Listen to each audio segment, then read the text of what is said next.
My question is that are there any kind of internship opportunities in these kind of factories, like from our field in microbiology? Can we apply in here, like in our BSc level? From your study, if you found that you have anything new in your mind which you want to develop in the industry, do you have anything in mind? Why not?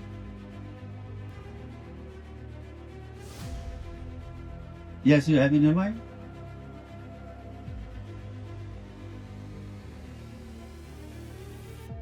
So one thing I noticed that in this productions, mainly these things are done in the chemical way, but like microbes are not used to make the products.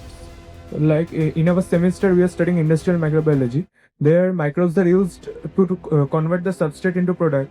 So, like, is it feasible in this industry? Using the micro for the industrial purpose, there is a separate industry, and that industry is also very big, very flourish, which you have not seen here.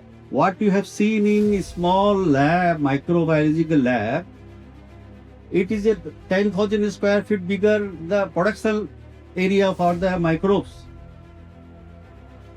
And Hyderabad is the hub for that.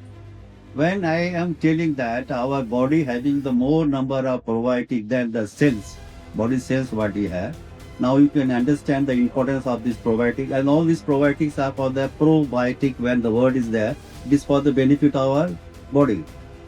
So their roles are always there. If you can maintain healthy probiotic body, your healthy life is there. That awareness is still not there in entire world. An entire world having the separate sections for pharmaceutical industry has the separate section for this.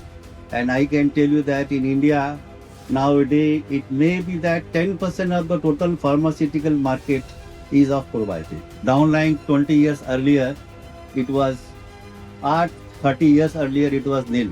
In last 30 years it has been developed and it has taken a space of 10% of total pharmaceutical market, and it is growing rapidly.